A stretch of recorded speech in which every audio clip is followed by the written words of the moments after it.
In political science and sociology, elite theory is a theory of the state which seeks to describe and explain the power relationships in contemporary society. The theory posits that a small minority, consisting of members of the economic elite and policy planning networks, holds the most power, and that this power is independent of a state's democratic elections process, through positions in corporations or on corporate boards, and influence over the policy planning networks through financial support of foundations or positions with think tanks or policy discussion groups.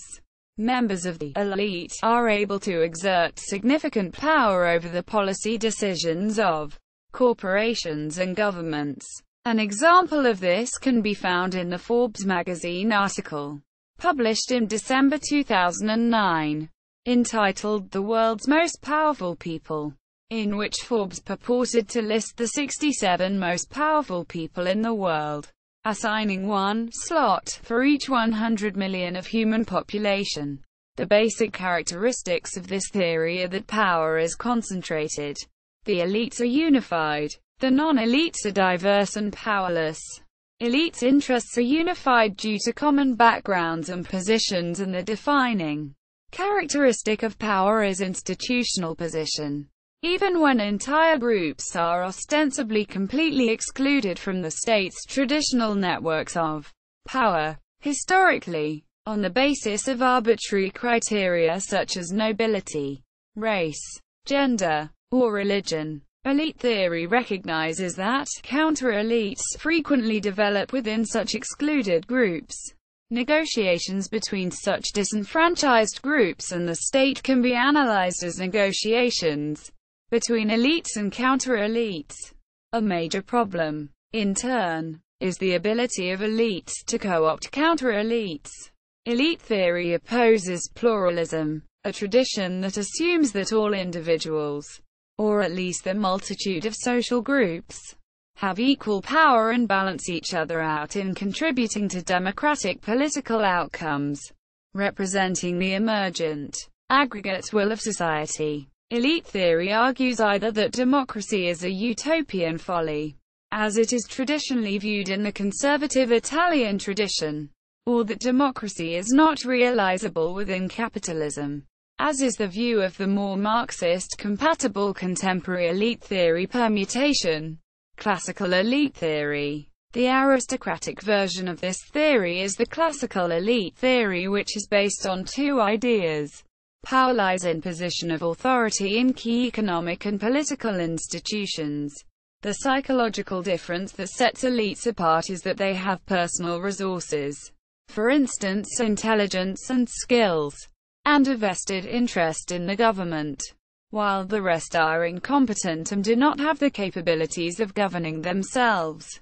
The elite are resourceful and will strive to make the government work, for in reality, the elite would have the most to lose in a failed state.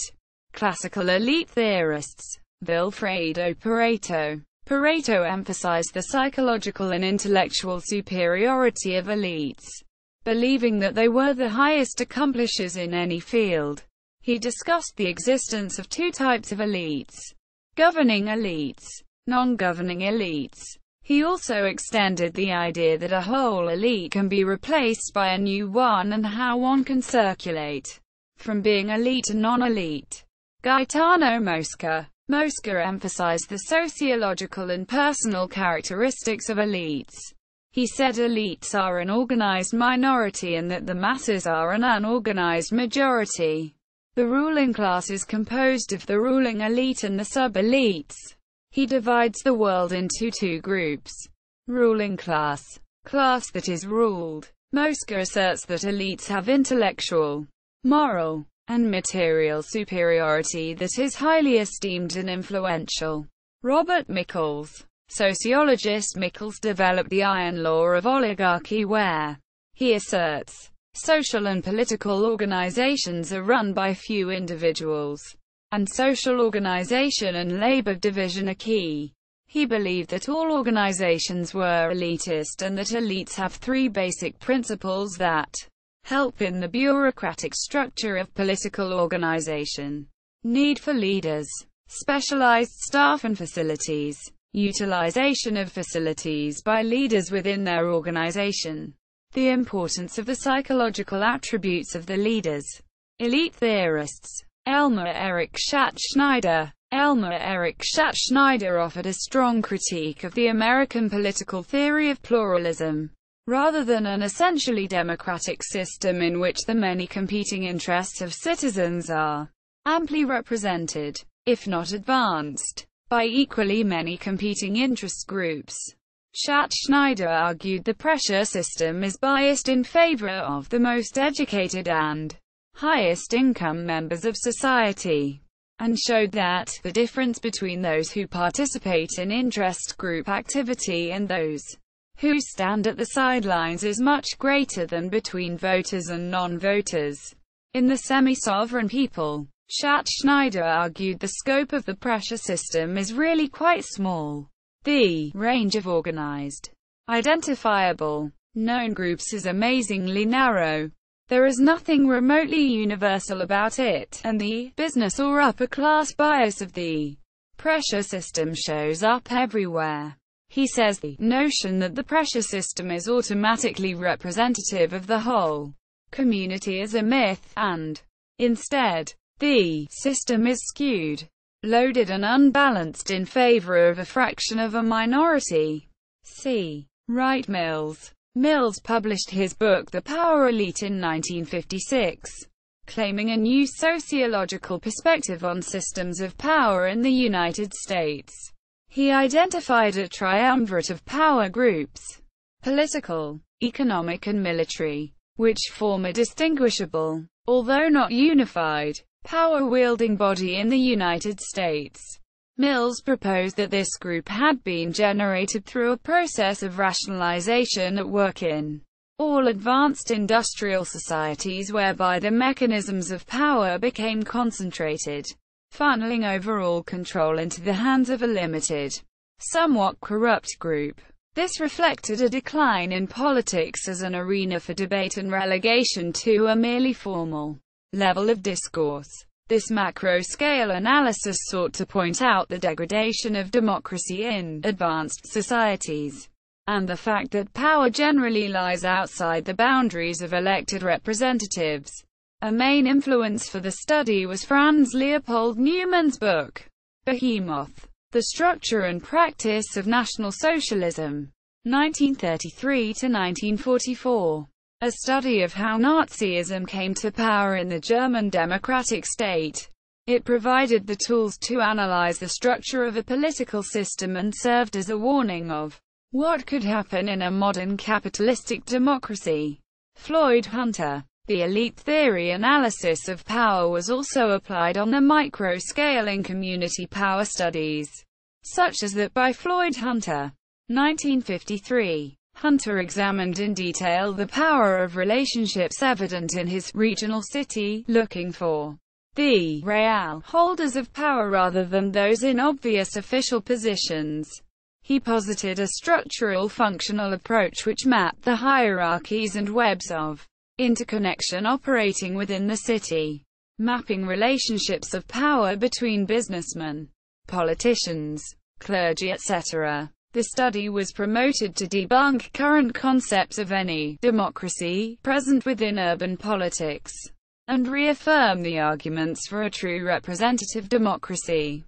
This type of analysis was also used in later, larger-scale studies such as that carried out by M. Schwartz examining the power structures within the sphere of the corporate elite in the United States. G. William Domhoff. In his controversial book Who Rules America?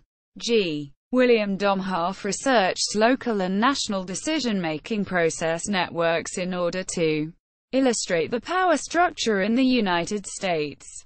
He asserts, much like Hunter, that an elite class that owns and manages large income-producing properties, like banks and corporations, dominate the American power structure politically and economically. James Burnham. Burnham's early work The Managerial Revolution sought to express the movement of all functional power into the hands of managers rather than politicians or businessmen, separating ownership and control. Many of these ideas were adapted by paleoconservatives Samuel T. Francis and Paul Gottfried in their theories of the managerial state. Burnham's thoughts on elite theory were elucidated more specifically in his book The Machiavellians, which discusses the thoughts of, among others, Pareto, Mosca, and Michels. It is here that Burnham attempts a scientific analysis of both elites and politics generally.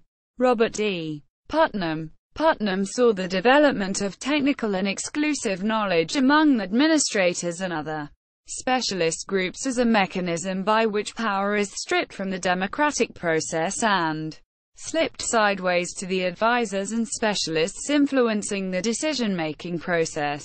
If the dominant figures of the past 100 years have been the entrepreneur, the businessman, and the industrial executive, the new men are the scientists, the mathematicians, the economists, and the engineers of the new intellectual technology.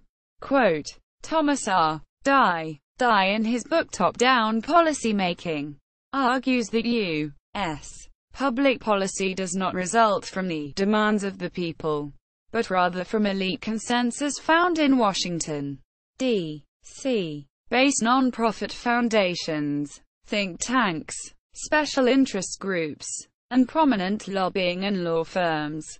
Dye's thesis is further expanded upon in his works, The Irony of Democracy, Politics in America, Understanding Public Policy, and Who's Running America. George A. Gonzalez, in his book Corporate Power and the Environment, George A. Gonzalez writes on the power of U.S. economic elites to shape environmental policy for their own advantage.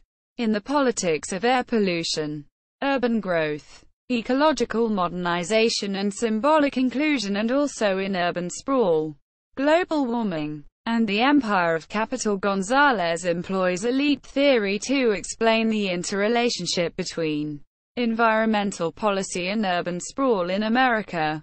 His most recent work, Energy and Empire, The Politics of Nuclear and Solar Power in the United States, demonstrates that economic elites tied their advocacy of the nuclear energy option to post-1945 American foreign policy goals, while at the same time these elites opposed government support for other forms of energy, such as solar, that cannot be dominated by one nation. Ralph Dahrendorf, in his book Reflections on the Revolution in Europe, Ralph Dahrendorf asserts that, due to advanced level of competence required for political activity, a political party tends to become actually a provider of political services, that is, administration of local and governmental public offices. During the electoral campaign, each party tries to convince voters it is the most suitable for managing the state business. The logical consequence would be to acknowledge this character and openly register the parties as service-providing companies. In this way, the ruling class would include the members and associates of legally acknowledged companies, and the class that is ruled would select by election the state administration company that best fits its interests. Martin Gilens and Benjamin I. Page, in their statistical analysis of 1779 policy issues, Martin Gilens and Benjamin I. Page found that economic elites and organized groups representing business interests have substantial independent impacts on U.S. government policy, while average citizens and mass-based interest groups have little or no independent influence. Quote, see also, elitism, iron law of oligarchy, mass society, positive political theory, the power elite, ruling class. Bibliography. Bottomore, T. 1993. Elites and Society. 2nd edition. London. Routledge. Burnham, J. 1960. The Managerial Revolution. Bloomington, Indiana University Press. Hunter, Floyd. 1953. Community power structure, a study of decision-makers. Domhoff, G. William, 1967–2009. Who Rules America? McGraw-Hill, Mills, C. Wright, 1956. The Power Elite. Lerner, R. A. K. Nagai, S. Rothman, 1996. American Elites. New Haven, Connecticut. Yale University Press. Newman, Franz Leopold, 1944. Behemoth. The Structure and Practice of National Socialism. 1933–1944. Harper, Putnam, R. D. 1976. The Comparative Study of Political Elites. New Jersey. Prentice Hall. Putnam, R. D. 1977. Elite Transformation in Advanced Industrial Societies. An Empirical Assessment of the Theory of Technocracy, in Comparative Political Studies Volume 10. No. 3. pp. 383–411. Schwartz, M. ed. 1987. The Structure of Power in America. The Corporate Elite as a Ruling Class. New York. Holmes and Meyer. Die. T. R. 2000. Top-Down Policymaking, New York. Chatham House publishes. Gonzalez, G. A. 2012. Energy and Empire. The Politics of Nuclear and Solar Power in the United States. Albany, State University of New York Press. Gonzalez, G. A. 2009. Urban Sprawl, Global Warming, and the Empire of Capital. Albany, State University of New York Press. Gonzalez, G. A. 2006. The Politics of Air Pollution, Urban Growth, Ecological Modernization, and Symbolic Inclusion. Albany, State University of New York Press. Gonzalez, G. A. 2001. Corporate Power and the Environment. Rowman and Littlefield publishes. Who Rules America? Website. Forbes magazine list of the 67 most powerful people in the world. Single quote.